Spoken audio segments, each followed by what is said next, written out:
Cuando se habla de regímenes autoritarios o dictatoriales, en automático viene a la mente la imagen de una sola persona, que se impone a toda una sociedad y que manipula a su antojo. Sin embargo, esto es mucho más complejo y sus alcances son enormes.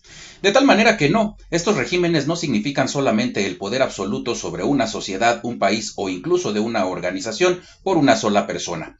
Para que un régimen autoritario prospere, requiere de otros elementos. Hay personas cómplices, serviles, sumisas e indiferentes que apuntalan las acciones aplastantes de esos regímenes. Es así que cualquier tipo de resistencia u oposición política inevitablemente se enfrenta contra todos ellos.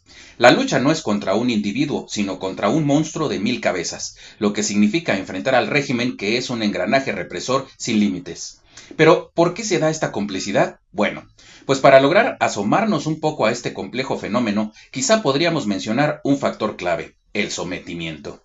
Los cómplices del régimen son personas que forman parte del entramado del poder dentro del régimen y entre sus acciones ejecutarán órdenes y actuarán dentro de un marco de referencia, en parte legal o el resto ilegal. La ley es relativa según convenga. Ello a cambio de grandes beneficios, en particular de corrupción. Pero para que esto surta efecto, estas personas deberán estar sometidas. El sometimiento es la acción-efecto de dominio, sujeción, represión, opresión, doma, conquista, reducción y humillación. Entre las emociones manipulables para el interés del poder de dominación están el miedo, la angustia, el estrés, el temor, que pueden ser manipulados para entrever riesgo y peligro ante eventos reales o imaginarios, sentando las bases de la desconfianza en las personas, que en esas condiciones están prestas a aceptar casi sin cuestionar las soluciones, influyendo así en la capacidad de raciocinio y desarrollando una personalidad apta para consentir la manipulación, la opresión, la sumisión, el esclavismo, porque se encuentra en una situación de indefensión, proclive a aceptar cualquier injerencia sin oponer resistencia ni reflexión. Y aquí es donde entran todos aquellos que en el caso de México hoy forman parte de esa aberración llamada Cuarta Transformación, comenzando por la señora Claudia Sheinbaum y de ahí para abajo. Sin embargo, cuando existe una resistencia sin miedo, es entonces que las cosas pueden tornarse diferente. ¿A qué me refiero? Como seguro saben, trabajadores del Poder Judicial de la Federación solicitaron a la Cámara de Diputados permitirles participar en la elaboración de las leyes secundarias para implementar la reforma judicial. El martes pasado, los trabajadores que se mantienen en paro de labores desde el pasado 19 de agosto presentaron 2 escritos ante la Junta de Coordinación Política de la Cámara de Diputados, en los que también solicitaron a los legisladores acatar las suspensiones concedidas por jueces de distrito para frenar la reforma. Uno de los escritos fue presentado por todo el primer circuito judicial correspondiente a la Ciudad de México, debido a la gran cantidad de litigios que tiene en trámite en los 178 órganos jurisdiccionales que hay. El otro fue presentado por la coalición 32 Circuitos Unidos, que agrupa a representantes de los trabajadores de todos los estados de la República.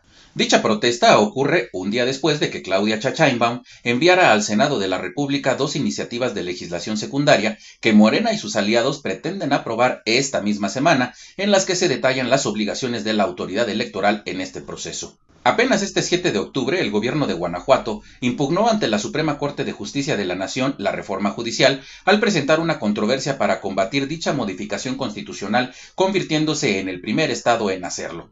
Previamente, el 2 de octubre, una jueza federal concedió una segunda suspensión provisional por la que ordena al INE a abstenerse de continuar implementando el proceso electoral extraordinario 2024-2025 para la elección derivada de la reforma al Poder Judicial. Es así que, ante medios de comunicación, Patricia Aguayo, vocera de los trabajadores del Poder Judicial, dijo que si los legisladores quieren que se respeten sus leyes, también deben respetar las suspensiones que otorgan los juzgadores federales. Y soltó una declaración que deja ver que tiene los ovarios más azules que doña Claudia. Esto fue lo que dijo. Ella no es abogada, no puede dar una opinión sobre lo que desconoce. Mejor que opine sobre su materia, sobre el medio ambiente, sobre sus acciones y actividades hoy como presidenta, y que tiene todavía a este país en un baño de sangre. Y si no, pregúntenles a Chilpancingo. Mis respetos para la señora Patricia Aguayo, no dejarse, de pie hasta donde tope. La utilización del miedo, no solo para la persona, sino para toda la sociedad, sirve para visualizar y concientizar a cada persona y al conjunto social de la insignificancia que es el individuo frente a estos eventos. Y a pesar de todo ello, y a pesar del miedo, en el otro lado, se encuentra la lucha por desarrollar u oponerse a la insignificancia del individuo o persona y a las distintas formas de opresión, dominación individual y social. En otras palabras, luchar por la libertad y por la justicia. Quienes ostentan hoy el poder están reproduciendo la misma dinámica de la que tanto se quejaban cuando eran oposición. Han repartido las instituciones como botín de guerra.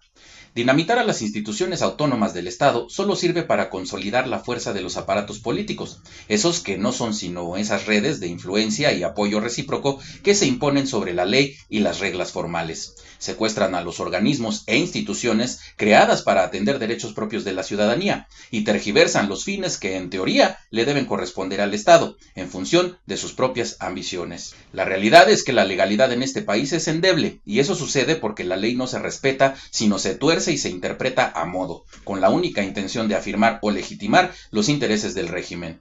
Ese régimen que en su sed de dominación necesita primero quienes obedezcan sus órdenes y deseos, es decir, operadores de control.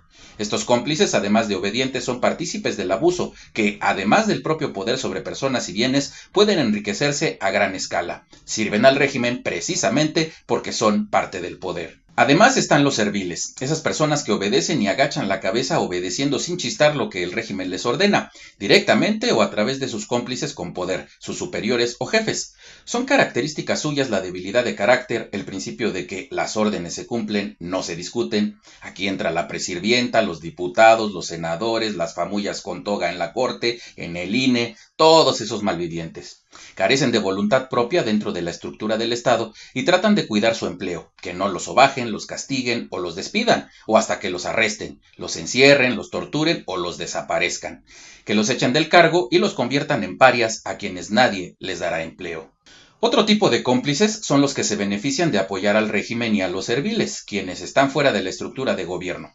Principalmente son quienes manejan medios de comunicación, y hasta académicos partidarios de la ideología o a quien ven como un ídolo, un enviado de los dioses para salvar al pueblo de los malos con poder, o que simplemente reciben dinero por su lealtad sumisa. También aportan a mantener al régimen autoritario aquellos que por debilidad de carácter, por falta de sensibilidad ante los hechos, son esas personas sumisas, esas que siguen el principio de ni modo, ellos mandan y qué podemos hacer nosotros, los simples ciudadanos. Su pasividad es el mejor aliado del régimen.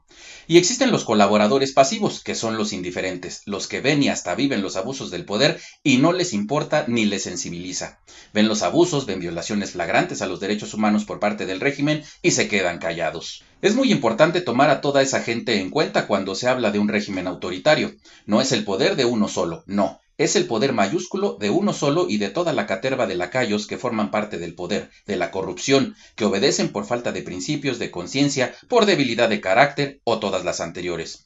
Un régimen autoritario no se limita a una persona, y tan es así que generalmente se hereda el poder a quien les da la gana, familiares o amigos o cómplices. Las prácticas del más puro fascismo totalitario están empezando a arraigarse en lo que una vez fue un país en vías de consolidar una democracia con errores propios de su inmadurez pero perfectible. La información, la capacidad para desconfiar de sus gobernantes, un espíritu crítico insobornable e incansable son características que debemos tener como ciudadanos para hacer frente a esta cruel realidad a la que nos enfrentamos en México en pleno siglo XXI.